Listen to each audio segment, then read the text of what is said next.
আবার মাতাল সেই মদনা বলেছিল 21-এ মাতাল মদনা যে আমার এখান থেকে কেটে বাদ দিয়ে দিবেন মমতা যদি হেরে যায়।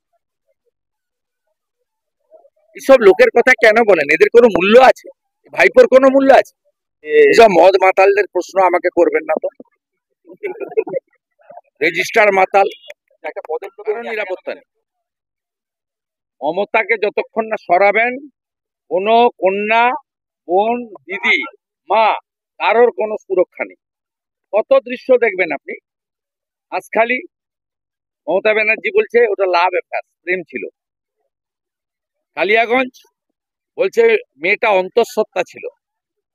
কত উদাহরণ নেবেন। অভয়ার বাবা মাকে বলছে 10 লাখ তো দেওয়া যেতেই পারে। মাতাল সেই মদনা বলেছিল 21-এ মাতাল মদনা যে আমার এখান থেকে কেটে বাদ দিয়ে দিবেন মমতা যদি হেরে যায়। এসব লোকের কথা কেন বলেন? এদের কোনো মূল্য আছে? ভাইপোর কোনো মূল্য আছে? বলেছিল সৌমিত্র খাঁ যদি একটা বুথে যেতে আমি রাজনীতি ছেড়ে দেব, অর্জুন সিং যদি ভোটে জিতে আমি রাজনীতি ছেড়ে দেব। এইখানে কাঁথির কাছে এসেছিল, দু পকেটে প্যান্টে হাত ঢুকিয়ে বলছে তোর বাপকে ডাক। যত এসব করবে হারবে। এখানে বাইপাসের কাছে এসেছিল মুসলমানদের নিয়ে মিটিং করতে, এখানকার লোক হারিয়ে দিয়েছে। 8,200 ভোটে লিড আছে, 80,000 ভোটে অভিজিৎ গাঙ্গুলি। যত আসবে দেখলেন না, দীঘা ফাঁকা, তো জালি হিন্দু হালাল মিষ্টি খাওয়াতে এসেছিল, লোক ছুঁড়ে ফেলে দিয়েছে, কেউ প্রসাদ ঘরে নিয়ে খায়নি। হ্যাঁ খায়নি।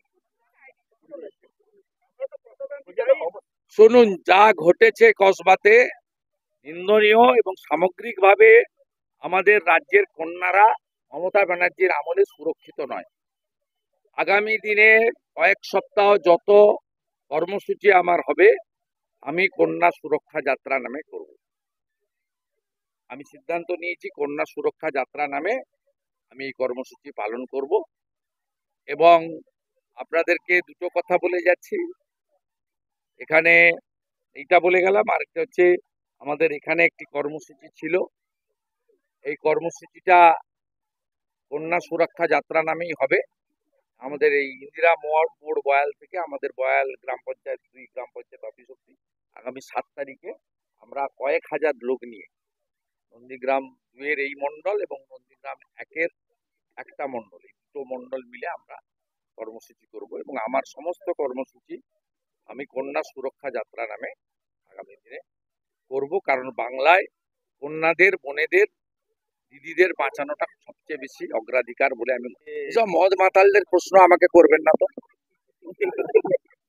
রেজিস্টার মাতাল, একটা পদের লোভে উনি একা কেন গেলেন? আমি ওর কথার উত্তরই দেব না, মাতালদের কথার উত্তর দেবো না। কে বলছে এটা? ওর কথার উত্তর আমি দেব। 15,000 টাকা বেতনের কর্মচারী তৃণমূল, কারণ নিরাপত্তা নেই। মমতাকে যতক্ষণ না সরাবেন কোনো কন্যা, বোন, দিদি, মা কারোর কোনো সুরক্ষা নেই। কত দৃশ্য দেখবেন আপনি। হাসখালি মমতা ব্যানার্জি বলছে ওটা লাভ অ্যাফেয়ার, প্রেম ছিল। কালিয়াগঞ্জ বলছে মেয়েটা অন্তঃসত্ত্বা ছিল। কত উদাহরণ নেবেন। অভয়ার বাবা মাকে বলছে 10 লাখ তো দেওয়া যেতেই পারে। মুখ বন্ধ কেন? ফাঁকা দীঘা থেকে পালিয়েছে, রথের চাকাও গড়ায়নি, নারকেলও ফাটেনি।